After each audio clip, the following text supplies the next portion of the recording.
Hello everybody and welcome back to the channel. Today in this video I'll show you how to easily reset your iPhone device. Now if your phone has been freezing or there is an issue and you want to reset your iPhone, all you need to do is to tap and hold on the volume down button on the left side of the screen with the volume up button as well.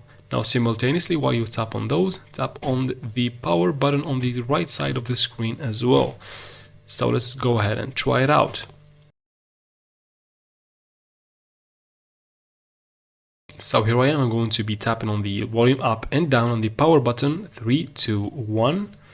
We do that and wait for some seconds. It might take up to 10 seconds. And as you can see here, the screen is turning off. And when you hold a little bit more, the screen will turn on, and that's how you reset or you reboot your phone or you reboot your iPhone. And that's how we do it, guys. I hope this video was helpful. If it was, please like and comment down below. Also subscribe for future videos like this one, and thanks for watching.